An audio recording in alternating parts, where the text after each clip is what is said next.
Kodagu channel ವಾರ್ತೆಗಳ ಪ್ರಾಯೋಜಕರು Muliya Keshav Bhat and sons, ಚಿನ್ನಾಭರಣಗಳ ಬೃಹತ್ ಮಳಿಗೆ, ಮಡಿಕೇರಿ, ಗೋಣಿಕೊಪ್ಪ, ಪುತ್ತೂರು, ಬೆಳ್ತಂಗಡಿ, ಬೆಂಗಳೂರು. ಹೋಮ್ಸ್ಕೇಪ್ ಫರ್ನಿಚರ್ಸ್, ಕೊಡಗಿಗೆ ಸಮೀಪದ ವಿಶಾಲವಾದ ಮಳಿಗೆ, ಪಯ್ಯಾವೂರ್, ಕೇರಳ. ಶಾರದಾ ಜ್ಯುವೆಲರ್ಸ್, ಕೊಡಗಿನ ಸಾಂಪ್ರದಾಯಿಕ ಆಭರಣಗಳ ಬೃಹತ್ ಮಳಿಗೆ, Aras road, Mysuru. A to Z super market, Vishwamanava double road, Kuvempu Nagar, Mysuru. SLV promax, corn mix and corn products, Kushalnagar. Prashanth furnitures, ನಿಮ್ಮ ಅಂದದ ಮನೆಗೆ ಚಂದದ ಪೀಠೋಪಕರಣಗಳ ಮಳಿಗೆ, ಇಂಡಸ್ಟ್ರಿಯಲ್ ಏರಿಯಾ, ಮಡಿಕೇರಿ.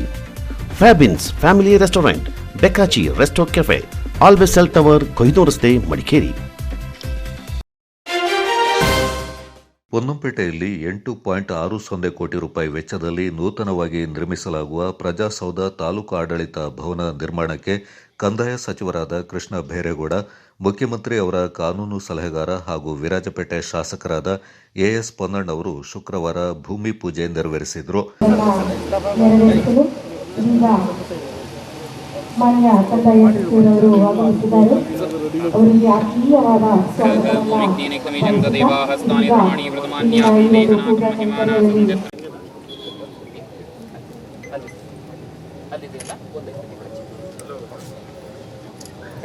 ಓಂ ನಮಸ್ತೆ ಅಸ್ತು ಭಗವನ್ ವಿಶ್ವೇಶ್ವರಾಯ ಮಹಾದೇವಾಯ ತ್ರ್ಯಂಬಕಾಯ ತ್ರಿಕಾಗ್ನಿಕಾಲಾಯ ಕಾಲಾಗ್ನಿರುದ್ರಾಯ ಓಂ ಇಗ್ನಿನಿಗ್ನಿಮಿಷಂ ದೇವಾಹಸ್ತಾನಿ ಪ್ರಮಾಣಿ ಪ್ರಮಾಣ್ಯಾಸಂತೆ ಹನಾಕಂ ಹಿಮಾನಾಸಂತೆ ಈ ಒಂದು ಕಟ್ಟಡವು ಒಂದು ಉನ್ನತ ಜನಸಾಮಾನ್ಯರ ನಡುವಿನ ಕಷ್ಟ ಕಾರ್ಪಣ್ಯ ಅವರ ಸೇವೆಗಳಿಗೆ ತೆರೆಯುವಂಥ ಕಟ್ಟಡವಾಗಲಿ ಎಂದು ಇದೀಗ ಗುರುತು ಒಂದು ಪೂಜಾ ಕೈಂಕರ್ಯದಲ್ಲಿ ಭಾಗಿಯಾಗೋಣ.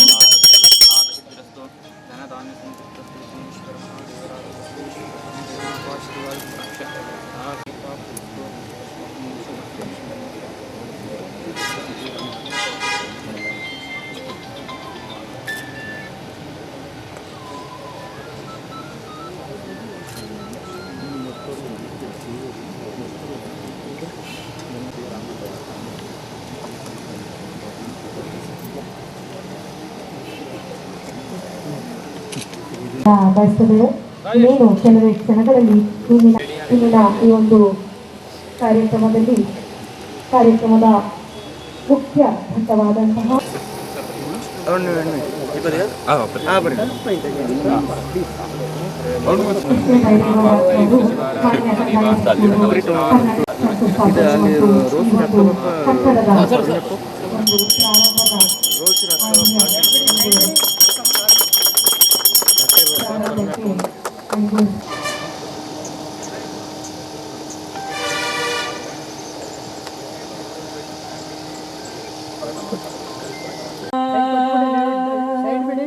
ಓಂಕಾರನಾದ ಪ್ರಿಯ ಹೇ ಗಣಪ ಸಾಕಾರ ವಂದನೆ ಹೇ ಗಣಪ ಓಂಕಾರನಾದ. ಕಂದಾಯ ಸಚಿವರು ಮಾತನಾಡಿ, ಈ ಹಿಂದೆ ಸರ್ಕಾರ 63 ಹೊಸ ತಾಲೂಕುಗಳನ್ನು ಪ್ರಕಟಿಸಿತ್ತು. ಅದರಲ್ಲಿ ಪೊನ್ನಂಪೇಟೆ ಮತ್ತು ಕುಶಾಲನಗರ ತಾಲೂಕುಗಳಾಗಿ ಸೇರ್ಪಡೆಗೊಂಡಿದ್ದವು. ಆ ಸಂದರ್ಭದಲ್ಲಿ 14 ಹೊಸ ತಾಲೂಕುಗಳಲ್ಲಿ ತಾಲೂಕು ಆಡಳಿತ ಭವನ ನಿರ್ಮಾಣಕ್ಕೆ ಅನುಮೋದನೆ ನೀಡಲಾಗಿತ್ತು. ಆದರೆ ಮುಖ್ಯಮಂತ್ರಿ ಸಿದ್ದರಾಮಯ್ಯ ನೇತೃತ್ವದ ಸರ್ಕಾರ ಕಳೆದ 2 ವರ್ಷದಲ್ಲಿ 49 ಹೊಸ ತಾಲೂಕುಗಳಲ್ಲಿ ಪ್ರಜಾಸೌಧ ತಾಲೂಕು ಆಡಳಿತ ಭವನ ನಿರ್ಮಾಣಕ್ಕೆ ಮಂಜೂರಾತಿ ನೀಡಿ ಆದೇಶಿಸಿದೆ ಎಂದು ತಿಳಿಸಿದರು. ಹೊಸ ತಾಲೂಕುಗಳಲ್ಲಿ ಪ್ರತಿ ಪ್ರಜಾಸೌಧ ತಾಲೂಕು ಆಡಳಿತ ಭವನ ನಿರ್ಮಾಣಕ್ಕೆ ಸರ್ಕಾರ ತಲಾ 8.60 ಕೋಟಿ ರೂಪಾಯಿಯಿಂದ ಬಿಡುಗಡೆ ಮಾಡಿದ್ದು, ಎಲ್ಲೆಡೆ ಕಟ್ಟಡ ನಿರ್ಮಾಣ ಕಾಮಗಾರಿಗೆ ಚಾಲನೆ ನೀಡಲಾಗ್ತಾ ಇದೆ ಎಂದರು. ಸರ್ಕಾರ ಗ್ಯಾರಂಟಿ ಯೋಜನೆಗಳ ಜೊತೆಗೆ ಮೂಲ ಸೌಲಭ್ಯ ಕಲ್ಪಿಸಲು ಒತ್ತು ನೀಡಿದೆ. ಅಭಿವೃದ್ಧಿ ಕಾರ್ಯಕ್ಕೆ ಹೆಚ್ಚಿನ ಗಮನ ಹರಿಸಲಾಗಿದೆ. ಪೊನ್ನಂಪೇಟೆ ನೂತನ ತಾಲೂಕು ರಚನೆಯಾಗಿ 6 ವರ್ಷ ಸಂದಿದೆ. ಬಹಳ ಹಿಂದೆನೇ ತಾಲೂಕು ಆಡಳಿತ ಕಚೇರಿ ನಿರ್ಮಾಣ ಆಗಬೇಕಿತ್ತು. ಆದರೆ ಸಿದ್ದರಾಮಯ್ಯ ನೇತೃತ್ವದ ಸರ್ಕಾರ ಆಡಳಿತ ಭವನ ನಿರ್ಮಾಣಕ್ಕೆ ಅನುಮೋದನೆ ನೀಡಿದೆ ಎಂದರು. ಪೊನ್ನಂಪೇಟೆ ತಾಲೂಕು ಮತ್ತು ಅಕ್ಕಪಕ್ಕ ಭಾಗಗಳಿಂದ ತಾವೆಲ್ಲರೂ ಕೂಡ ಆಗಮಿಸಿ ಕಾರ್ಯಕ್ರಮದಲ್ಲಿ ಭಾಗವಹಿಸಿದ್ದೀರಾ. ತಮ್ಮೆಲ್ಲರಿಗೂ ಧನ್ಯವಾದ ಹಾಗೂ ಸ್ವಾಗತ. ಹಾಗೂ ಪ್ರಚಾರ ಮಾಧ್ಯಮ ಸ್ನೇಹಿತರು ಕೂಡ ಆಗಮಿಸಿದ್ದಾರೆ. ಇವತ್ತು ಬಹಳ ಸಂತೋಷದಿಂದ ಇಂದು ಪೊನ್ನಂಪೇಟೆ ತಾಲೂಕು ಪ್ರಜಾಸೌಧ ಕಟ್ಟಡಕ್ಕೆ ನಾವು ಗುದ್ದಲಿ ಪೂಜೆಯನ್ನು ನೆರವೇರಿಸಿ ಕಟ್ಟಡ ಕಾಮಗಾರಿಗೆ ಚಾಲನೆಯನ್ನು ಕೊಟ್ಟಿದ್ದೇವೆ. ಮತ್ತು ಭಾಳ ವರ್ಷಗಳ ಈ ಭಾಗದ ಜನರ ಮನಸ್ಸಿನ ಆಶೋತ್ತರ ಅದನ್ನು ಈಡೇರಿಸುವಂಥ ಈ ಸಮಾರಂಭದಲ್ಲಿ ಭಾಗವಹಿಸಿರೋದು ನಮಗೆ ಸಂತೋಷವನ್ನು ತಂದುಕೊಟ್ಟಿದೆ. ಯಾಕೆಂದರೆ ಈ ಭಾಗದಲ್ಲಿ ತಾಲೂಕು ರಚನೆ ಆಗಿ ಸುಮಾರು ಈಗ 6 ವರ್ಷ ಕಳೆದಿದೆ. ತಾಲೂಕು ರಚನೆ ಆಗಿ ಭಾಳ ವರ್ಷ ಹಿಂದೆನೇ ಈ ಆಡಳಿತ ಕಚೇರಿ ಇಲ್ಲಿ ಸ್ಥಾಪನೆ ಆಗಬೇಕಾಗಿತ್ತು. ಹೋದ ಸರ್ಕಾರದ ಅವಧಿಯಲ್ಲೂ ಕೂಡ ಈ ಭಾಗದ ಜನ ತಾಲೂಕು ಆದ ನಂತರ ಸ್ವಾಭಾವಿಕವಾಗಿ ತಾಲೂಕಿಗೆ ಒಂದು ಕೇಂದ್ರ ಕಚೇರಿ ಬರ್ತಕ್ಕಂಥದ್ದು ಆವಾಗ ಮಾತ್ರ ಅದಕ್ಕೆ ಅರ್ಥ ಬರ್ತದೆ. ಅದರಲ್ಲೂ ಕೂಡ ತಹಸೀಲ್ದಾರರು ಏನಿದ್ದಾರೆ ಒಂದು ರೀತಿ ಸರ್ಕಾರದ ಪ್ರತಿನಿಧಿ ತಾಲೂಕಿನಲ್ಲಿ ಅಂದರೆ ಅದು ತಹಸೀಲ್ದಾರರು ಆಗಿರ್ತಾರೆ. ಸರ್ಕಾರದ ಮುಖ ತಹಸೀಲ್ದಾರರು ಆಗಿರ್ತಾರೆ. ಅವರು ಬರೀ ತಹಸೀಲ್ದಾರರು ಅಷ್ಟೇ ಅಲ್ಲ, ಅವರು ತಾಲೂಕು ಮ್ಯಾಜಿಸ್ಟ್ರೇಟ್ ದಂಡಾಧಿಕಾರಿನೂ ಕೂಡ ಆಗಿರ್ತಾರೆ. ಯಾಕೆಂದರೆ ಸರ್ಕಾರದ ಏನೇ ಒಂದು ಅಧಿಕೃತ ಕಾರ್ಯಕ್ರಮ ಇದ್ದರೆ ತಾಲೂಕಿನಲ್ಲಿ ಅದನ್ನು ಪ್ರತಿನಿಧಿಸ್ತಕ್ಕಂಥವರು ತಹಸೀಲ್ದಾರರು. ಶಾಸಕ ಎಸ್ ಪೊನ್ನಣ್ಣ ಅವರ ನಿರಂತರ ಒತ್ತಡ ಮತ್ತು ಪ್ರಯತ್ನದಿಂದ ಅಭಿವೃದ್ಧಿ ಕೆಲಸಗಳು ಆಗ್ತಾ ಇವೆ ಎಂದು ಇದೇ ಸಂದರ್ಭ ಬೆಚ್ಚುಗೆ ವ್ಯಕ್ತಪಡಿಸಿದರು. ಕೊಡಗು ಜಿಲ್ಲೆಗೆ ಸಂಬಂಧಪಟ್ಟಂತೆ ಪಟ್ಟೇದಾರರ ಭೂಮಿಗೆ ಪರಿಹಾರ ಹುಡುಕಲು ಪ್ರಾಮಾಣಿಕ ಪ್ರಯತ್ನ ಮಾಡಲಾಗಿದೆ. ಹಾಗೆಯೇ ಸಿ ಮತ್ತು ಡಿ ಭೂಮಿ ಸಂಬಂಧಪಟ್ಟಂತೆ ಸುಪ್ರೀಂ ಕೋರ್ಟ್ಗೆ ಮೇಲ್ಮನವಿ ಸಲ್ಲಿಸಲಾಗುತ್ತೆ. ಆ ನಿಟ್ಟಿನಲ್ಲಿ ರೈತರು ಕೂಡ ಕೈಜೋಡಿಸಬೇಕೆಂದು ಸಚಿವರು ಮನವಿ ಮಾಡಿದರು. ಮುಖ್ಯಮಂತ್ರಿ ಅವರ ಕಾನೂನು ಸಲಹೆಗಾರರು ಹಾಗೂ ವಿರಾಜಪೇಟೆ ಶಾಸಕರಾದ ಎಎಸ್ ಪೊನ್ನಣ್ಣ ಅವರು ಮಾತನಾಡಿ, ಮುಖ್ಯಮಂತ್ರಿ ಸಿದ್ದರಾಮಯ್ಯ ನೇತೃತ್ವದ ಸರ್ಕಾರ ನುಡಿದಂತೆ ನಡೀತಾ ಇದ್ದು, ಕಂದಾಯ ಸಚಿವರು ಕೂಡ ನುಡಿದಂತೆ ನಡೆದುಕೊಂಡು ಪ್ರಜಾಸೌಧ ತಾಲೂಕು ಆಡಳಿತ ಭವನ ನಿರ್ಮಾಣಕ್ಕೆ ಚಾಲನೆ ನೀಡಿದ್ದಾರೆಂದು ತಿಳಿಸಿದರು. ಸರ್ಕಾರ ಆರ್ಥಿಕ ಶಿಸ್ತನ್ನು ಕಾಪಾಡಿಕೊಂಡು ಅಭಿವೃದ್ಧಿಗೆ ಹೆಚ್ಚಿನ ಒತ್ತು ನೀಡಿದೆ. ಪ್ರಜಾಸೌಧ ಆಡಳಿತ ಭವನವನ್ನು ದೂರದೃಷ್ಟಿಯಿಂದ ನಿರ್ಮಾಣ ಮಾಡಲಾಗ್ತಾ ಇದೆ. ಪೊನ್ನಂಪೇಟೆಯ ಸಾರ್ವಜನಿಕರ ಸ್ಪಂದನೆಯಂತೆ ಸೂಕ್ತ ಸ್ಥಳದಲ್ಲಿ ನಿರ್ಮಾಣ ಮಾಡಲಾಗುತ್ತೆ ಅಂತ ಎಎಸ್ ಪೊನ್ನಣ್ಣ ಅವರು ಹೇಳಿದರು. ಸರ್ಕಾರ ಗ್ಯಾರಂಟಿ ಯೋಜನೆ ಜೊತೆಗೆ ಮೂಲ ಸೌಲಭ್ಯಕ್ಕೆ ಹೆಚ್ಚಿನ ಒತ್ತು ನೀಡಿದೆ. ಅಭಿವೃದ್ಧಿ ಕೆಲಸಗಳು ಆಗ್ತಾ ಇವೆ ಎಂದು ಪೊನ್ನಣ್ಣ ಅವರು ಹೇಳಿದರು. ವಿರಾಜಪೇಟೆ ತಾಲೂಕು ಆಸ್ಪತ್ರೆಯಿಂದ ಜಿಲ್ಲಾಸ್ಪತ್ರೆಯನ್ನಾಗಿ ಹಾಗೂ ಗೋಣಿಕೊಪ್ಪ ಆಸ್ಪತ್ರೆಯಿಂದ ಮೇಲ್ದರ್ಜೆಗೆ ಏರಿಸಲಾಗುತ್ತೆ. ಹಾಗೆಯೇ ಹುದಿಕೇರಿಯಲ್ಲಿ ಸಮುದಾಯ ಆರೋಗ್ಯ ಕೇಂದ್ರವನ್ನು ನಿರ್ಮಿಸಲಾಗುತ್ತೆ. ಜೊತೆಗೆ 130 ಕೋಟಿ ರೂಪಾಯಿ ವೆಚ್ಚದಲ್ಲಿ ವಿದ್ಯುತ್ ಹೊಸ ಯೋಜನೆಗಳ ಕಾಮಗಾರಿಗೆ ಈಗಾಗಲೇ ಚಾಲನೆ ನೀಡಲಾಗಿದೆ ಎಂದರು. ಪೊನ್ನಂಪೇಟೆ ತಾಲೂಕು ನಿರ್ಮಾಣ ಆಗಿ 5 ವರ್ಷ ಆಗಿದ್ರೂ ಕೂಡ ನಮಗೆ ತಾಲೂಕು ಸೌಧದ ಅಥವಾ ಪ್ರಜಾಸೌಧದ ಒಂದು ನಿರೀಕ್ಷೆ ಏನಿತ್ತು ಅದು ಹುಸಿಯಾಗಿತ್ತು. ನಮ್ಮ ಸರ್ಕಾರ ರಚನೆ ಆಗಿದ ನಂತರ ಇಲ್ಲಿ ನನಗೆ ಪ್ರತಿ ಸಂದರ್ಭದಲ್ಲಿ ಬಂದಾಗ ನಾಗರಿಕ ವೇದಿಕೆಯವರು ಇರ್ಬೋದು, ಹಿರಿಯ ನಾಗರಿಕ ವೇದಿಕೆಯವರು ಇರ್ಬೋದು, ಮತ್ತು ಇಲ್ಲಿರುವಂಥ ಎಲ್ಲ ಹಿರಿಯರು ಈ ಒಂದು ಪ್ರಜಾಸೌಧ ಅತಿ ಅವಶ್ಯಕ, ಇದು ಬೇಕೇ ಬೇಕು ಅಂತ ಹೇಳುವಂಥ ಒತ್ತಾಯ ಮಾಡಿದ್ರು. ಅದರೊಂದಿಗೆ ಇದ್ದಂಥ ವ್ಯವಸ್ಥೆಯಲ್ಲಿ ಪ್ರತ್ಯೇಕವಾದಂಥ ಸರ್ವೆ ಕಚೇರಿ ಕೊಡಬೇಕು ನೀವು, ಮತ್ತು ಪ್ರತ್ಯೇಕವಾದಂಥ ಬೇರೆ ಕಚೇರಿಗಳನ್ನು ನಿರ್ಮಾಣ ಮಾಡಿಕೊಡ್ಬೇಕು ಅಂತ ಹೇಳುವಂಥ ಒತ್ತಾಯವನ್ನು ಕೂಡ ಮಾಡ್ತಾಯಿದ್ರು. ಎಲ್ಲದಕ್ಕೂ ಪೂರಕವಾಗಿ ಸ್ಪಂದಿಸಿ ನಾನು ಮಾನ್ಯ ಸಚಿವರ ಗಮನಕ್ಕೆ ತಂದಂಥ ಎಲ್ಲ ವಿಚಾರಗಳನ್ನು ಕೂಡ ಅವರು ನಮಗೆ ಮಾಡಿಕೊಟ್ಟಿದ್ದಾರೆ ಅಂತ ನಾನು ಇವತ್ತು ಭಾಳ ಸಂತೋಷದಿಂದ ಹೇಳಲಿಕ್ಕೆ ಬಯಸ್ತಾ ಇದ್ದೀನಿ. ಕಚೇರಿ ಕೂಡ ಸ್ಥಾಪನೆ ಆಯಿತು. ನಂತರ ಪ್ರಜಾಸೌಧ ಮಾಡಿಕೊಡ್ಬೇಕು ತಾವು ಅಂತೇಳಿ ನಾನು ಪತ್ರವನ್ನು ಕೂಡ ಬರೆದು ಅವ್ರ ಹತ್ರ ಹೋದಾಗ ಅವ್ರು ಒಂದೇ ಮಾತನ್ನು ಹೇಳಿದರು, 1 ವರ್ಷದ ಒಳಗೆ ನಿಮ್ಮ ಪ್ರಜಾಸೌಧವನ್ನು ಸ್ಯಾಂಕ್ಷನ್ ಮಾಡಿಕೊಡ್ತೀನಿ. ಅವ್ರು ಬಹುಶಃ ನಾನು ಹೆಚ್ಚು ಒತ್ತಡ ಹಾಕಿದ್ದೀನಿ ಅಂತ ಹೇಳುವಂಥ ಮಾತನ್ನು ಹೇಳಿದ್ದಾರೆ. ಆದರೆ ನಾನು ಒತ್ತಡ ಹಾಕುವಂಥ ಅವಶ್ಯಕತೆಯೇ ಇರಲಿಲ್ಲ ಅಂತ ನಾನು ಹೇಳಲಿಕ್ಕೆ ಬಯಸ್ತೀನಿ. ಯಾಕಂದರೆ ಒಂದು ಸತಿ ಅವ್ರು ಹೇಳಿದ ಮಾತಿದೆಯಲ್ಲ, ಆ ಗೆರೆಯನ್ನು ಯಾವತ್ತೂ ಅವ್ರು ಮೀರಲ್ಲ ಅಂತ ಹೇಳುವಂಥ ವಿಶ್ವಾಸ ನನಗಿದೆ. ಕರ್ನಾಟಕ ಕ್ರೀಡಾ ಪ್ರಾಧಿಕಾರದ ಉಪಾಧ್ಯಕ್ಷ ಸಿಎಸ್ ಅರುಣ್ ಮಾಚಯ್ಯ, ಪೊನ್ನಂಪೇಟೆ ಪಟ್ಟಣ ಪಂಚಾಯಿತಿ ಅಧ್ಯಕ್ಷರಾದ ಅಣ್ಣೀರ ಹರೀಶ್, ಗ್ಯಾರಂಟಿ ಯೋಜನೆಗಳ ಜಿಲ್ಲಾ ಅನುಷ್ಠಾನ ಸಮಿತಿ ಅಧ್ಯಕ್ಷ ತೀತಿರ ಧರ್ಮಜ ಉತ್ತಪ್ಪ, ತಾಲೂಕು ಘಟಕದ ಅಧ್ಯಕ್ಷ ಕಾಳಿಮಾಡ ಪ್ರಶಾಂತ್, ಜಿಲ್ಲಾ ಪಂಚಾಯತ್ ಸಿಇಒ ಆನಂದ್ ಪ್ರಕಾಶ್ ಮೀನಾ, ಜಿಲ್ಲಾ ಪೊಲೀಸ್ ವರಿಷ್ಠಾಧಿಕಾರಿ ಕೆ ರಾಮರಾಜನ್, ಹೆಚ್ಚುವರಿ ಜಿಲ್ಲಾಧಿಕಾರಿ ಆರ್ ಐಶ್ವರ್ಯ, ಉಪವಿಭಾಗಾಧಿಕಾರಿ ನಿತಿನ್ ಚಕ್ಕಿ, ಪ್ರಮುಖರಾದ ಎಚ್ಡಿ ಗಣೇಶ್, ಕೃಷ್ಣಪ್ಪ, ಅಬ್ದುಲ್ಲಾ ಈ ಸಂದರ್ಭ ಪಾಲ್ಗೊಂಡಿದ್ದರು.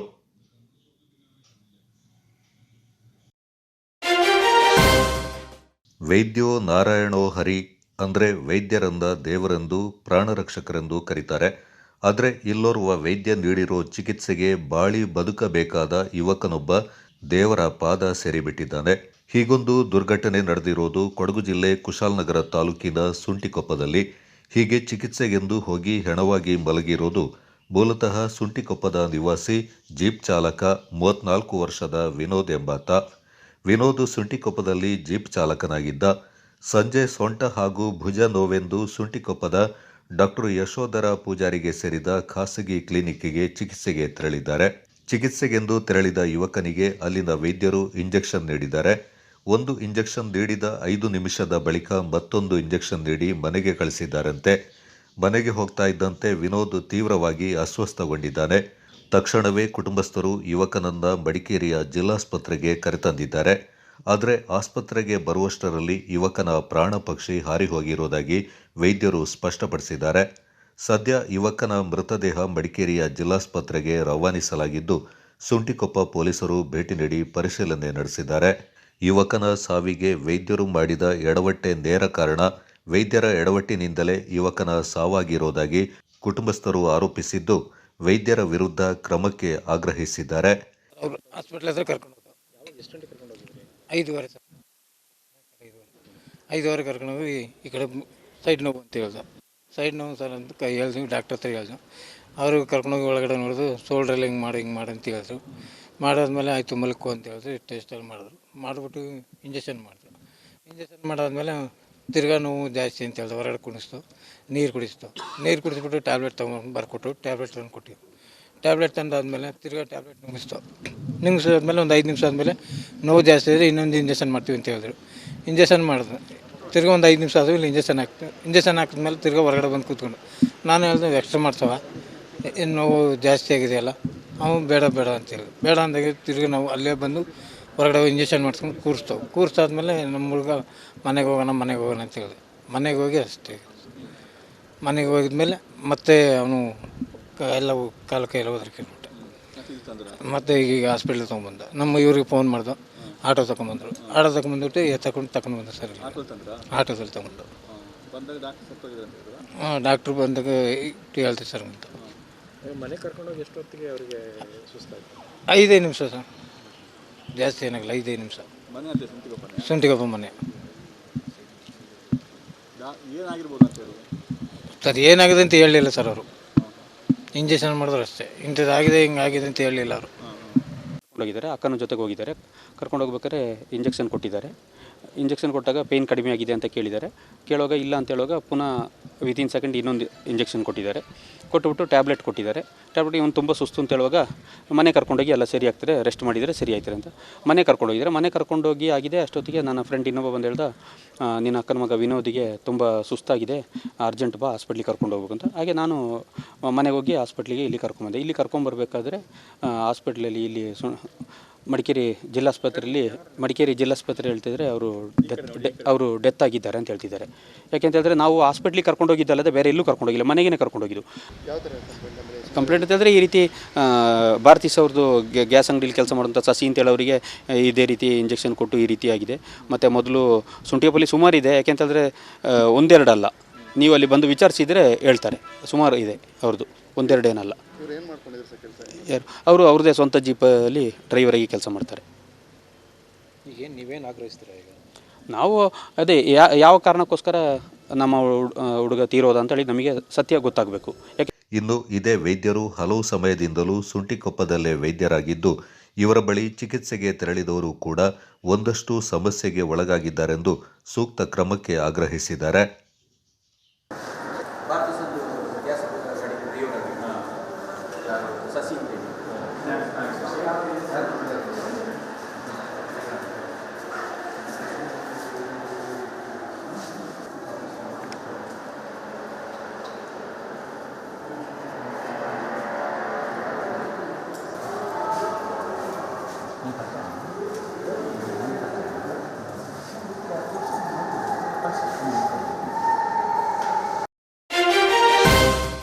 ನಮ್ಮಲ್ಲಿರೋ ರಾಜಕೀಯ ವ್ಯವಸ್ಥೆನೇ ಹಾಗೆ. ಚುನಾವಣೆ ಹತ್ರ ಬಂದಾಗ ಮನೆಗೆ ರಸ್ತೆ, ಕುಡಿಯುವ ನೀರು, ಕರೆಂಟ್ ವ್ಯವಸ್ಥೆ ಎಲ್ಲವನ್ನ ಒದಗಿಸ್ತೇವೆ ಅಂತ ಆಶ್ವಾಸನೆ ನೀಡೋ ರಾಜಕೀಯ ಪುಡಾರಿಗಳು ಚುನಾವಣೆಯಲ್ಲಿ ಗೆದ್ದು ಅಧಿಕಾರಕ್ಕೆ ಬಂದ ನಂತರದಲ್ಲಿ ಮತ ಕೊಟ್ಟು ಗೆಲ್ಲಿಸಿದವರನ್ನ ಕ್ಯಾರೆ ಅನ್ನೋದಿಲ್ಲ. ಇದು ಇಂದು ನಿನ್ನೆಯದಲ್ಲ. ಯಾವುದೇ ಪಕ್ಷ ಯಾರೇ ಅಧಿಕಾರಕ್ಕೆ ಬಂದರೂ ಈ ವ್ಯವಸ್ಥೆ ಸರ್ವೇ ಸಾಮಾನ್ಯವಾಗಿದೆ. ಜಿಲ್ಲೆಯ ಸೋಮವಾರಪೇಟೆ ತಾಲೂಕಿನ ತೋಳೂರು ಶೆಟ್ಟಳ್ಳಿ ಗ್ರಾಮ ಪಂಚಾಯಿತಿಗೆ ಸೇರಿದ ದೊಡ್ಡಮನೆ ಕೊಪ್ಪದ ವಿಕಲಚೇತನ ಕುಟುಂಬವೊಂದು ರಸ್ತೆಗಾಗಿ ಅಂಗಲಾಚುತ್ತಿರುವ ಕತೆ ಇದು. ಸೋಮವಾರಪೇಟೆ ಪಟ್ಟಣದಿಂದ ಸುಮಾರು 15 ಕಿಲೋಮೀಟರ್ ದೂರದಲ್ಲಿರೋ ಈ ಗ್ರಾಮದಲ್ಲಿ ಈಗಲೂ ಸರಿಯಾದ ರಸ್ತೆ ಇಲ್ಲ. ಇರೋ ಕಚ್ಚಾ ರಸ್ತೆಯಲ್ಲಿ ಸಂಚರಿಸಲು ವಾಹನ ಸವಾರರು ಪರದಾಡಬೇಕಾದ ಪರಿಸ್ಥಿತಿ ಇದೆ. ಇಲ್ಲಿನ ನಿವಾಸಿಯಾಗಿರೋ ಚಂದ್ರಶೇಖರ ದಂಪತಿಗಳು ಕೂಲಿ ಕೆಲಸ ಮಾಡಿಕೊಂಡು ಜೀವನ ನಿರ್ವಹಿಸ್ತಾ ಇದ್ದಾರೆ. ಈ ಹಿಂದೆ ತೋಟದಲ್ಲಿ ಕೆಲಸ ಮಾಡ್ತಾ ಇದ್ದ ಸಂದರ್ಭ ಮರದಿಂದ ಬಿದ್ದು ಪೆಟ್ಟಾದ ಪರಿಣಾಮ ಚಂದ್ರಶೇಖರ್ ಅವರಿಗೂ ಸರಿಯಾಗಿ ಕೆಲಸ ಮಾಡಲಾಗ್ತಾ ಇಲ್ಲ. ಪತ್ನಿ ಭವಾನಿ ಅವರಿಗೂ ಕೂಡ ಕಣ್ಣಿನ ಶಸ್ತ್ರಚಿಕಿತ್ಸೆಯಾಗಿದ್ದು ಅವರಿಗೂ ಕೂಡ ಕೆಲಸ ಮಾಡಲು ಕಷ್ಟವಾಗ್ತಾ ಇದೆ. ಇನ್ನು ಹಿರಿಯ ಮಗ ಚೇತನ ಸಂಪೂರ್ಣ ವಿಕಲಚೇತನನಾಗಿದ್ದು ದೃಷ್ಟಿ ಕಳ್ಕೊಂಡು ಬುದ್ಧಿಮಾಂದ್ಯತೆ ಹೊಂದಿದ್ದಾನೆ. ಈ ನಡುವೆ ಕಿರಿಯ ಮಗ ಬೆಂಗಳೂರಿನಲ್ಲಿ ಕೆಲಸ ನಿರ್ವಹಿಸ್ತಾ ಇದ್ದ ಸಂದರ್ಭ ಬೈಕ್ ಅಪಘಾತಗೊಂಡು ಕಾಲಿನ ಮೂಳೆ ಮುರಿದ ಪರಿಣಾಮ ಶಸ್ತ್ರಚಿಕಿತ್ಸೆಯಾಗಿ ಇದೀಗ ಮನೆಯಲ್ಲೇ ಇರುವಂತಾಗಿದೆ. ಕುಟುಂಬದ 4 ಕೂಡ ಸಮಸ್ಯೆಗಳನ್ನು ಎದುರಿಸ್ತಾ ಇದ್ದು ಹಾಗೋ ಹೀಗೋ ಕಷ್ಟಪಟ್ಟು ಜೀವನ ಸಾಗಿಸ್ತಾ ಇದ್ದಾರೆ. ಆಸ್ಪತ್ರೆಗೆ ಅಥವಾ ಬೇರೆ ಕೆಲಸಗಳಿಗೆ ಮನೆಯಿಂದ ಹೊರಹೋಗಲು ಇವರು ಬಾಡಿಗೆ ವಾಹನವನ್ನು ಅವಲಂಬಿಸಬೇಕಾಗಿದೆ. ಆದರೆ ರಸ್ತೆ ಸರಿಯಿಲ್ಲದ ಕಾರಣದಿಂದ ಮನೆಯವರೆಗೂ ವಾಹನ ಬಾರದೆ ಕಚ್ಚಾ ರಸ್ತೆಯಲ್ಲೇ ನಡೆದು ಬರಬೇಕಿದೆ. ಇನ್ನು ಮಳೆಗಾಲದಲ್ಲಂತೂ ಕಚ್ಚಾ ರಸ್ತೆಯು ಕೆಸರುಮಯವಾಗೋದ್ರಿಂದ ಮನೆಯಿಂದ ಹೊರಬರಲು ಕಷ್ಟ ಸಾಧ್ಯ. ಸಾಕಷ್ಟು ಬಾರಿ ಮನವಿ ಮಾಡಿಕೊಂಡ್ರೂ ನಮಗೆ ಯಾರೂ ಸೂಕ್ತ ಸ್ಪಂದನೆ ನೀಡಿಲ್ಲ ಎಂಬುದು ಚಂದ್ರಶೇಖರ್ ಕುಟುಂಬದ ಆರೋಪ.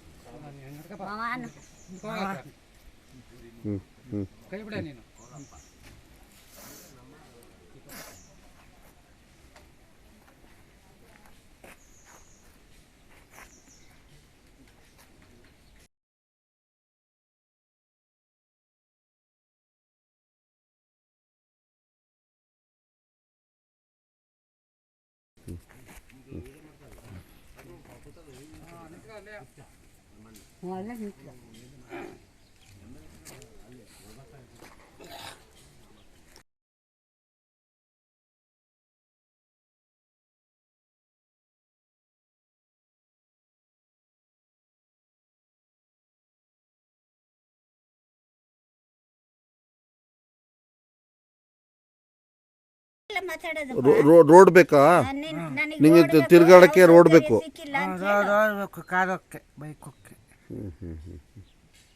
ಸರಿ. ಈ ಥರ ಅಂಗವಿಕಲ ಮಕ್ಕಳು 2 ಇದ್ದಾವೆ. ಯಾವುದು ಸೌಕರ್ಯ ಇಲ್ಲ, ಮತ್ತು ಮನೆ ಸಮೇತ ಯಾವುದು ಸರಿ ಇಲ್ಲ. ತಾಯಿಗೂ ಕಣ್ಕಾಣಲ್ಲ. ಒಬ್ಬನಿಗೆ ಆಕ್ಸಿಡೆಂಟು, ಒಬ್ಬನಿಗೆ ಬುದ್ಧಿಮಾಂದ್ಯತೆ. ಯಜಮಾನರು ಮರದಿಂದ ಬಿದ್ದು ಅವರಿಗೆ ಕೆಲಸ ಮಾಡೋಕ್ಕಾಗಲ್ಲ. ಈ ಥರ ತೊಂದರೆಯಲ್ಲಿದ್ದೀವಿ. ದೊಡ್ಡಮನೆ ಕೊಪ್ಪ ಇಲ್ಲ ಸರ್, ಯಾವುದು ಸಹಕಾರ ಮಾಡಿಲ್ಲ. ಆಗಿದೆ ಮನೆಯವರಿಗೆ ಯಾವ ಸೌಕರ್ಯ ಇಲ್ಲ. ಹಾಸ್ಪಿಟ್ಲು ಅಲ್ಲಿ ಇಲ್ಲಿ ಕರ್ಕೋಗ್ತೀನಿ ಮಗವ ಅಂತ ಹೇಳಿದ್ರು ಹೊತ್ಕೊಂಡು ಹೋಗ್ಬೇಕು ಮಳೆಗಾಲದಲ್ಲಿ. ತಾಯಿ ಈ ಥರ ಇರ್ಬೇಕಾದ್ರೆ ತುಂಬಾ ತೊಂದರೆಯಲ್ಲಿ ಇರ್ಬೇಕಾದ್ರೆ 30 ವರ್ಷದ ಮಗನ ಹೇಗೆ ಹೊತ್ಕೊಂಡು ಹೋಗೋದು ಸರ್? ಮರ ಬಿದ್ದು ನನ್ನ ಮದುವೆ ಆಗ ಮೊದಲೇ, ಮ್ಯಾರೇಜ್ ಆಗ ಮೊದಲೇ ಮರ ಬಿದ್ದು ಆಪರೇಷನ್ ಆಗಿದೆ ಕಾಲು. ಕೆಲಸ ಯಾವುದು ಮಾಡಂಗಿಲ್ಲ. ಮಧ್ಯಾಹ್ನದವರೆಗೆ ಹೋದ್ರೂ ಬಂದು ಮಲಗ್ತಾರೆ, ನೋವು ಕೆದಕ್ಕೆತ್ತಂತೆ. ನಮ್ಮ ಜೀವನ ಹಿಂಗಾಗಿದೆ ಸರ್. ನೀವು ಇದುವರೆಗೆ ಪಂಚಾಯತಿ ಕಡೆಯಿಂದ ಅಥವಾ ಬೇರೆ ಕಡೆಯಿಂದ ಇವ್ರಿಗೆ ಅಂಗವಿಕಲ ಪೆನ್ಷನ್ ಬರ್ತಾ ಇದೆಯಾ? ಬರ್ತಾ ಇದೆ 1400 ಅಷ್ಟೇ. ಒಂದು ಮಂತಿಗೆ, ಒಂದು ತಿಂಗಳಿಗೆ 1400 ಅಷ್ಟೇ. ಮಂತರ್ಗೌಡ್ರ ಹತ್ರ ಎಲ್ಲ ಹೋಗಿದ್ವಿ, ಯಾವುದು ಸೌಕರ್ಯ ಸಿಕ್ಕಿಲ್ಲ ಸರ್, ಬಂದೇ ಇಲ್ಲ. ಅಂದರೆ ನಮ್ಮ ಕ್ಷೇತ್ರದ MLAಗೆ ಗಮನ ತಂದಿದ್ದೀರಿ ನೀವು? ತಂದಿದ್ದೀನಿ. ಹಾಂ, ಆದರೂ ಕೂಡ ಸೌಕರ್ಯ ಸಿಕ್ಕಲಿಲ್ಲ. ಅವ್ರು ಬರಲೇ ಇಲ್ಲ. ಹಾಂ ಹಾಂ ಹಾಂ. ಇಲ್ಲಿ ಪಂಚಾಯತಿ ಈ ಕ್ಷೇತ್ರದ್ದು ಮೆಂಬರ್ ಇರ್ತಾರಲ್ಲ, ಅವ್ರ ಕಡೆಯಿಂದನೂ ಏನೂ ಸಿಕ್ಲಿಲ್ವಾ? ಇಲ್ಲ, ಯಾವುದು ಸಿಕ್ಕಿಲ್ಲ. ರೋಡಿಗೆ ಸಲ ತುಂಬಾ ಓಡಾಡಿದೆ ಸರ್, ಹೋಗಿ ಯಾವುದು ಮಾಡ್ಕೊಡ್ಲಿಲ್ಲ, ಯಾವುದು ಸಿಕ್ಕಿಲ್ಲ. 2 ಮಕ್ಕಳು ಯಜಮಾನ್ರಂಗೆ ನಂದು ಕಣ್ಣು ಹೂ ಕೂತು ತುಮಕೂರು ಆಪರೇಷನ್ ಆಗಿದೆ ತುಮಕೂರ್ಲೆ. ಓಕೆ.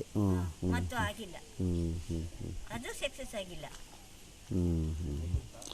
ಏನು ನೀವು ಸರ್ಕಾರದಿಂದ ಏನು ಬಯಸ್ತೀರಿ ಈಗ? ಇವಾಗ ಬಯಸೋದೆಂತದ್ದು ಸರ್, ನಮ್ಮ ಮನೆಯವರಿಗೆ ರೋಡ್ ಬರಬೇಕು ಒಂದು, ಮತ್ತೆ ಚಿಕ್ಕದಾಗಿ ಒಂದು 2 ರೂಮ್ ಮನೆ ಮಾಡಿಕೊಟ್ರು ಸಾಕು ಸರ್. ಪೂರ್ತಿ ಎಲ್ಲ ಸುರಿತೈತೆ. ಏನೇ ಇರಲಿ, ಚುನಾವಣೆ ಹತ್ರ ಬಂದಾಗ ಮಾತ್ರವೇ ನೆನಪಾಗೋ ಈ ಕುಟುಂಬ ಈಗ ಯಾರ ಕಣ್ಣಿಗೂ ಬಿದ್ದಂತಿಲ್ಲ. ಆದಷ್ಟು ಬೇಗ ಕ್ಷೇತ್ರದ ಜನಪ್ರತಿನಿಧಿಗಳು ಇತ್ತ ಸುಳಿದರೆ ಸಂಕಷ್ಟದಲ್ಲಿರೋ ಕುಟುಂಬಕ್ಕೆ ಸ್ವಲ್ಪ ಮಟ್ಟಿನ ಸಾಂತ್ವನವನ್ನಾದರೂ ಹೇಳಬಹುದು. ಕೊಡಗು ಚಾನಲ್ ವಿಶೇಷ ವರದಿ ಟಿಜೆ ಪ್ರವೀಣ್ ಕುಮಾರ್, ಮಡಿಕೇರಿ. ಭಾರತದಲ್ಲಿ ಮಾನಸಿಕ ಆರೋಗ್ಯದ ಪರಿಸ್ಥಿತಿ ಅತ್ಯಂತ ಗಂಭೀರವಾಗಿದ್ದು, ಈ ನಿಟ್ಟಿನಲ್ಲಿ ಮಕ್ಕಳಲ್ಲಿನ ಮಾನಸಿಕ ಆರೋಗ್ಯ ಸಮಸ್ಯೆಗಳನ್ನು ಕಂಡುಕೊಳ್ಳುವ ಮತ್ತು ಅವುಗಳನ್ನು ಬಗೆಹರಿಸುವ ಪ್ರಯತ್ನಗಳಿಗೆ ಪೂರಕವಾಗಿ mind and matter charitable trust ವತಿಯಿಂದ ಬೆಂಗಳೂರು ನಿಮಾನ್ಸ್ ಸಹಯೋಗದೊಂದಿಗೆ ನವೆಂಬರ್ 8ರಿಂದ 15ರವರೆಗೆ ಜಿಲ್ಲೆಯ ವಿವಿಧ ಶಾಲಾ ಕಾಲೇಜುಗಳಲ್ಲಿ ಮಾನಸಿಕ ಆರೋಗ್ಯ ಜಾಗೃತಿ ಅಭಿಯಾನ ನಡೆಯಲಿದೆ. ಸುದ್ದಿಗೋಷ್ಠಿಯಲ್ಲಿ ಮೈಂಡ್ ಆ್ಯಂಡ್ ಮ್ಯಾಟರ್ ಚಾರಿಟಬಲ್ ಟ್ರಸ್ಟ್ನ ಟ್ರಸ್ಟಿಗಳಾದ ಡಾಕ್ಟರ್ ಎಂ.ಎ. ಅಚ್ಚಯ್ಯ ಅವರು ಮಾತನಾಡಿ, ಶಿಕ್ಷಣ ಮತ್ತು ಮಾನಸಿಕ ಆರೋಗ್ಯದ ಮೂಲಕ ಸದೃಢ ಸಮಾಜವನ್ನು ರೂಪಿಸುವ ಉದ್ದೇಶ ಸಂಸ್ಥೆಯದ್ದು. ಈ ಹಿನ್ನೆಲೆ ಸಂಸ್ಥೆಯು ಮಾನಸಿಕ ಆರೋಗ್ಯಕ್ಕೆ ಸಂಬಂಧಪಟ್ಟಂತೆ 180ಕ್ಕೂ ಹೆಚ್ಚಿನ ತರಬೇತಿ ಪಡೆದ ಸ್ವಯಂ ಸೇವಕರೊಂದಿಗೆ ಕೊಡಗು, ಮೈಸೂರು, ಹಾಸನ ವಿಭಾಗದ 14,000ಕ್ಕೂ ಹೆಚ್ಚಿನ ಮಕ್ಕಳಿಗೆ, 1,000ಕ್ಕೂ ಹೆಚ್ಚಿನ ವಯಸ್ಕರಿಗೆ ಮಾನಸಿಕ ಆರೋಗ್ಯದ ಕಾರ್ಯಾಗಾರಗಳನ್ನು ನಡೆಸಿರುವುದಾಗಿ ಮಾಹಿತಿ ನೀಡಿ, ಈ ಬಾರಿ ಕಾರ್ಯಕ್ರಮವನ್ನು ಮಂಗಳೂರಿಗೂ ವಿಸ್ತರಿಸುವ ಚಿಂತನೆ ಇರುವುದಾಗಿ ತಿಳಿಸಿದರು. ಕೊಡಗಿನಲ್ಲಿ ನವೆಂಬರ್ 8ರಿಂದ ವಾರದ ಕಾಲ ಜಿಲ್ಲೆಯ ವಿವಿಧ ಶಾಲಾ ಕಾಲೇಜು ಮಕ್ಕಳಿಗೆ ಚಟುವಟಿಕೆ ಆಧಾರಿತವಾಗಿ ಮಾನಸಿಕ ಆರೋಗ್ಯದ ಬಗ್ಗೆ ಅರಿವನ್ನು ಮೂಡಿಸುವ ಪ್ರಯತ್ನ ಮಾಡಲಿದೆ ಎಂದು ತಿಳಿಸಿದರು.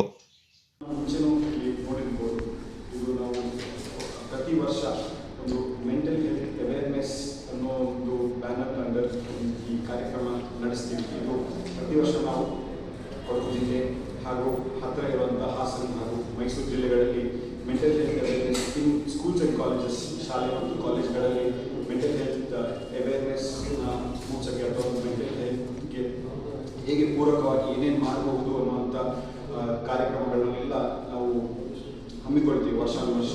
ಸೊ ಈ ವರ್ಷ ಕೂಡ ಅದೇ ಒಂದು ಕಾರಣದಲ್ಲಿ ಬಂದಿರ್ತೀವಿ. ಆದರೆ ಈ ವರ್ಷದಲ್ಲಿ ಇನ್ನೊಂದು ಜಿಲ್ಲೆಯನ್ನು ಕೂಡ ಸೇರಿಸಿರ್ತೀವಿ. ಈ ವರ್ಷ ಮಂಗಳೂರಿನಲ್ಲೂ ಕೂಡ ನಾವು ಈ ಕಾರ್ಯಕ್ರಮವನ್ನು ಹಮ್ಮಿಕೊಂಡಿದ್ದೇವೆ. ಪ್ರತಿ ವರ್ಷ ನಮ್ಮಲ್ಲಿ 25 ಜನ ವಾಲಂಟಿಯರ್ಸ್ ಇರ್ತಾರೆ. ಅವರು ನಿಮಾನ್ಸ್ನ ಸೋಷಿಯಲ್ ವರ್ಕ್, ಸೈಕ್ಯಾಟ್ರಿ ಆ ಡಿಪಾರ್ಟ್ಮೆಂಟಿಂದ ಟ್ರೈನಿಂಗ್ ತೊಗೊಂಡು ಅವರು ಆ ಡಿಪಾರ್ಟ್ಮೆಂಟ್ಲಿರುವಂಥ ಸ್ಟಾಫ್ ಇಲ್ಲಿ ಬಂದು 25 ವಾಲಂಟಿಯರ್ಸ್ನ ಟ್ರೈನ್ ಮಾಡಿ, ಮತ್ತು ಈ ಟ್ರೈನ್ ಆದಂಥ ವಾಲಂಟಿಯರ್ಸ್ ಪ್ರತಿ ಶಾಲೆ ಹಾಗೂ ಕಾಲೇಜ್ಗಳಿಗೆ ಹೋಗಿ ಅಲ್ಲಿ ಮಕ್ಕಳ ಜೊತೆ ಬೇರೆ ಬೇರೆ ಆ್ಯಕ್ಟಿವಿಟೀಸ್ ಪ್ಲ್ಯಾನ್ ಆಗಿರುತ್ತೆ, ಅದನ್ನು ಎಕ್ಸಿಕ್ಯೂಟ್ ಮಾಡ್ತಾರೆ. ಸೊ ಈ ವರ್ಷ ನಾವು ಸುಮಾರು ಒಂದು 8,000 ಮಕ್ಕಳನ್ನು ತಲುಪಬೇಕು ಅನ್ನುವಂಥ ಟಾರ್ಗೆಟ್. ಆದ್ದರಿಂದ ಈ ವರ್ಷ ನಾವು ವಾಲಂಟಿಯರ್ಸು ಹೆಚ್ಚು ವಾಲಂಟಿಯರ್ಸ್ಗಳನ್ನು ನಾವು ಈ ಸತಿ ಭಾಗವಹಿಸಲು ಪ್ರೋತ್ಸಾಹಿಸಿ ಈಗ ಒಂದು 44 ವಾಲಂಟಿಯರ್ಸ್ ಇದ್ದಾರೆ ಈ ವರ್ಷ. ಈ ಕಾರ್ಯಕ್ರಮವು ನಾಳೆ ಮತ್ತು ನಾಡಿದ್ದು ಟ್ರೈನಿಂಗ್ ನಡೆಯಲಿದೆ, 2 ದಿನ ಟ್ರೈನಿಂಗ್ ನಡೆಯಲಿದೆ. ಅದಾದಮೇಲೆ ಸೋಮವಾರದಿಂದ 1 ವಾರ ತನಕ ನಾವು ಬೇರೆ ಬೇರೆ ಈ 4 ಜಿಲ್ಲೆಗಳಲ್ಲಿ ಬೇರೆ ಬೇರೆ ಶಾಲೆಗಳಲ್ಲಿ ಕಾಲೇಜ್ಗಳಿಗೆ ಹೋಗಿ ಅಲ್ಲಿ ನಾವು ಈ ಕಾರ್ಯಕ್ರಮವನ್ನು ನಡೆಸ್ಕೊಡ್ತೇವೆ.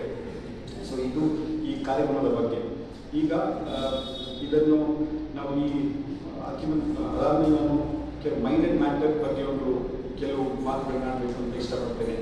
ಇದು ನಾವು 2020ನೇ ಇಸ್ವಿಯಲ್ಲಿ ಒಂದು NGO ಥರ ರಿಜಿಸ್ಟರ್ ಆಗಿ ನಾವು ಇದನ್ನು ಶುರು ಮಾಡಿದೆವು. ಇದು majorly to tackle mental health ಇಶ್ಯೂಸ್ನ ಹೇಗೆ ಟ್ಯಾಕಲ್ ಮಾಡ್ಬೋದು, ಅಥವಾ ಯಾರಾದರೂ ಸಫರ್ ಆಗ್ತಿದೆ ಮೆಂಟಲ್ ಇಲ್ನೆಸ್ ಅಂತ ಹೇಳಲ್ಲ, ಬಟ್ ಈ ಇಶ್ಯೂಸ್ ಏನಾದರೂ ಅವರು ಸಫರ್ ಆಗ್ತಿದ್ರೆ ಅದು ಹೇಗೆ ಟ್ಯಾಕಲ್ ಮಾಡ್ಬೋದು, ಹೇಗೆ ಹೆಲ್ಪ್ ಸೀಕ್ ಮಾಡ್ಬೋದು ಅನ್ನುವಂಥ ಒಂದು ಇಂಟೆನ್ಷನ್ನಿಂದ ಶುರು ಮಾಡಿದ್ವಿ. Trustee M A. ದೀಪಿಕಾ ಅವರು ಮಾತನಾಡಿ, ಮಾನಸಿಕ ಆರೋಗ್ಯ ಜಾಗೃತಿ ಅಭಿಯಾನಕ್ಕೆ ನವೆಂಬರ್ 8ರಂದು ಸಂಜೆ 4:30 ಗಂಟೆಗೆ ನಗರದ ಭಾರತೀಯ ವಿದ್ಯಾಭವನದಲ್ಲಿ ಚಾಲನೆ ದೊರಕಲಿದೆ. ಕಾರ್ಯಕ್ರಮದಲ್ಲಿ ಮಡಿಕೇರಿ ಶಾಸಕರಾದ doctor Mantar Gowda, NIMHANS ಸೈಕ್ರಿಯಾಟಿಕ್ social work ಪ್ರಾಧ್ಯಾಪಕರಾದ ಡಾಕ್ಟರ್ ಅರವಿಂದ ಇ. ರಾಜ, ರೊಟೇರಿಯನ್ ಬಿಜಿ ಅನಂತಶಯನ, ಕಾರ್ಯಕ್ರಮ ಸಂಯೋಜಕರಾದ ಶೀತಲ್ ಸೌಮಯ್ಯ ಪಾಲ್ಗೊಳ್ಳಲಿದ್ದಾರೆಂದು ತಿಳಿಸಿದರು.